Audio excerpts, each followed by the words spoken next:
This is the plaintiff, Sean.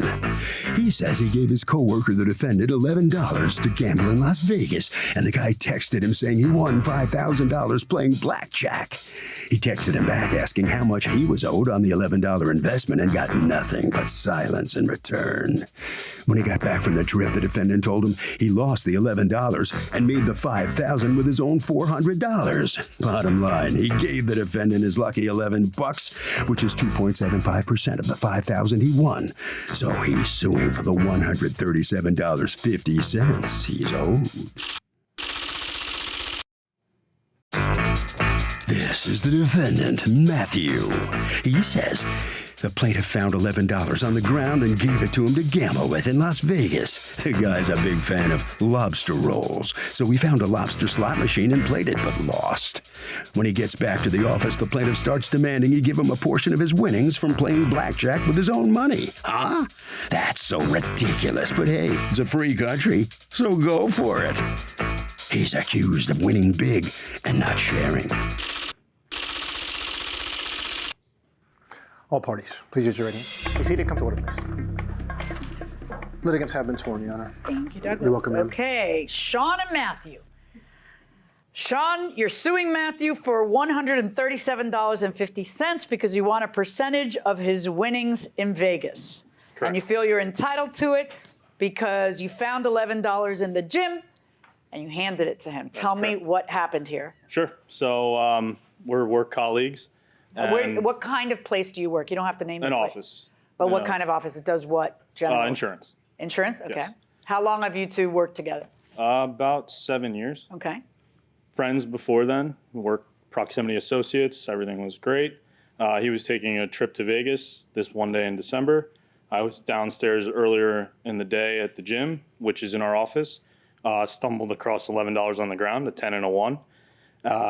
During the day, Matt was going around asking everybody, hey, if you want to put in a bet, let me know. I'll put whatever on black. Why do people do that? I don't know. I have a friend who does that. And like, you just want to spread your joy, of your Vegas joy, your Vegas juju. Like, because it can only lead to trouble where the person says, well, how do I know you didn't lose my money, that you didn't win with my money? Like, what? I think that's my understanding of it now. So I didn't. I think just because I was going there, just wanted to ask anybody if they wanted to place the bets. I know a few of my colleagues do like to gamble every once in a while. So did anybody else place bets? No, they did not. So what my friend does is he'll say, I'm going to put your money down on such and such at the black, and then he'll text him, you won. You want to let it ride, or you want me to? I'm like, why would you want to do that when you're in Vegas? Sit there, text back and forth, not. I don't get it. I don't disagree. I guess it's sweet. I mean, you want to bring your joy to other people. I don't know. You want to. Okay, so what did you do with his $11, or the gym's $11? Right. Somebody else's $11. Right. How did nobody say, wait, that was my $11? I want in on this. Like, nobody else in the office claimed the $11 they lost. It's very true. So I was in Las Vegas for several days. So each of the days I had gambled my own money, winning and losing a little bit. Yeah, but how do you separate his $11? What'd you do? Welcome back to the People's Court. Harvey Levin here. So, does the plaintiff have a leg to stand on when he says the $11 he gave the defendant made the defendant win $5,000? What do you say? I think it depends on how much he bet over the course of the night. If he bet $1,000, how do you know the $11 was that $11? What's the flaw in that analysis? That he gave it to him not knowing what he was going to do with it. Something else. It was a gift. It wasn't a gift. No, I'm going to do one more. It was not a gift. Well, I think he should just get his $11 back. Like. Okay. Yeah, that'll make him happy going inside the courtroom. So he had a crumpled up 10 to 1, and I had Chris $20 bills. So I was very easily able to distinguish between the two. I mean, like, how did... I thought you meant literal. His smelled like gym socks, mine didn't. Yeah. I meant, how do you distinguish his $11 bet? What do you do? So he has an affinity for lobster rolls. True? That's true, but I don't know what that has to do with this. Oh, so but you're as I gonna hear. was walking on the casino floor, I saw a slot machine that had a lobster on it. So I thought it would be a good idea to play the lobster roll machine, or the lobster machine, I should say. Okay. So I used his $11 at the slot machine. After a few spins, it came up broke, and the $11 was gone. Yeah, that's how it works. That is how it works. You could either gamble or I could just hand you my wallet when I get to Vegas and, you can just give it back to me empty. So how do you know what he's saying is not true? I don't, but I do know that the money I found was lucky, and I think winning $5,000 is a little bit of luck. So you feel like you brought him luck? I think so, and he would admit that I think and that therefore he owes you? I think that's correct. And Do you talk? Go ahead. When does the luck end, though? Does it just go on forever? Do I owe him my firstborn? Because I You got owe him lucky? your firstborn. You meet a nice girl, you owe him her friend. Exactly. Where does it stop? Where does it end? Where does it? Sean, I love you. Thank you for bringing a little joy into my world today. But boy, okay, why would you? Wait, is that yours? Yeah. Oh, I can't wait. Demonstrative aids. What you got going there? Well, okay. First, I have, just in case you were wondering how I came up with what I feel like I'm owed.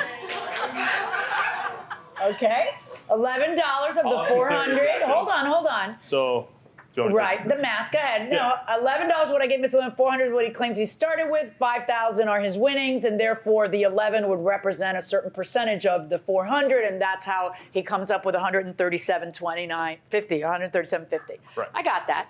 You got anything else? I didn't know if you were going to ask if we were friends before this or not. I do have a picture of us being friends now. Yeah, let me see a picture of you being friends. Because I want. gotta be worth something. I pretty much have seen a picture of when you guys stop being friends because it's right in front of me. Okay.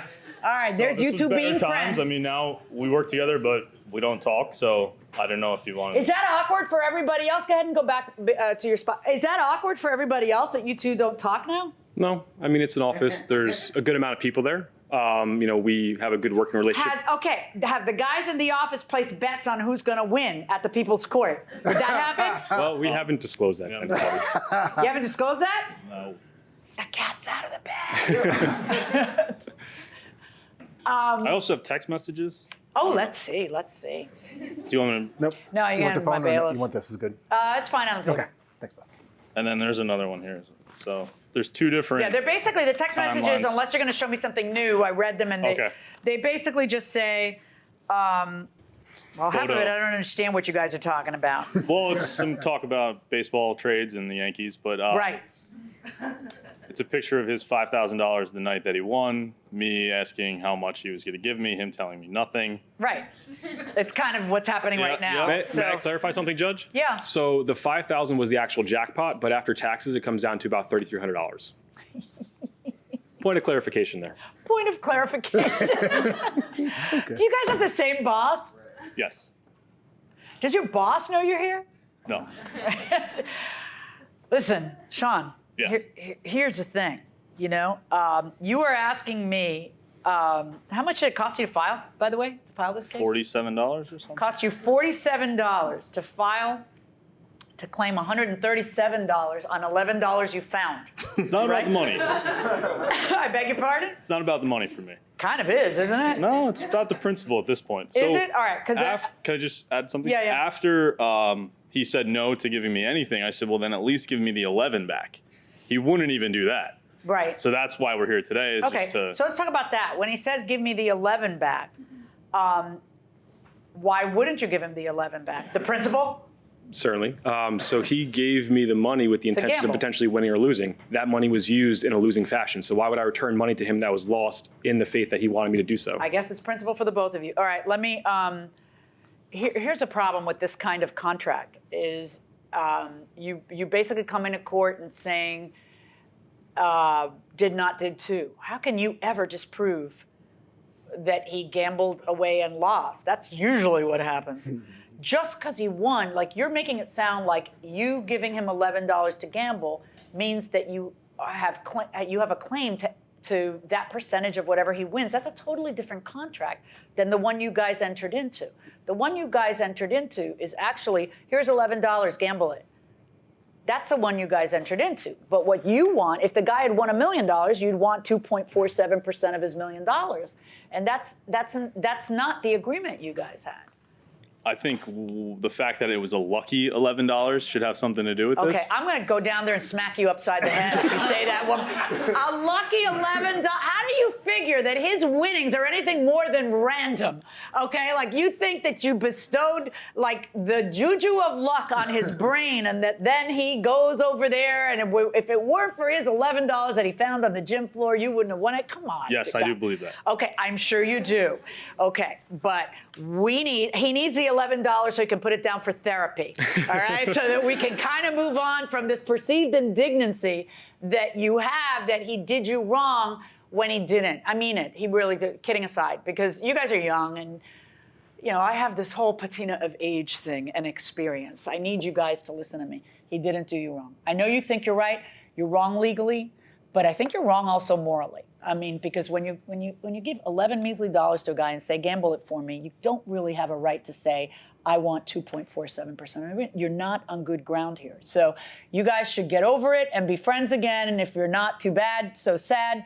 But I wouldn't get money from other people for bets anymore. It's just you're just asking for trouble. All right, good luck. All right, thank you. Thank you. Well, Sean loses his effort to get $137. That is a portion of Matthew's winnings. Was it worth filing this cause? I think so. I mean, you obviously the friendship is gone right now. That's true, yeah. Over. That's true. Gone. But at this point, there's a clear winner and loser, and unfortunately I lost, so that's the way it But I mean, don't you think it's logical? You could have lost in Vegas, that $11 into the machine disappears like that. Right, but I helped him win $5,000, I think, so. Maybe not. It's his $400.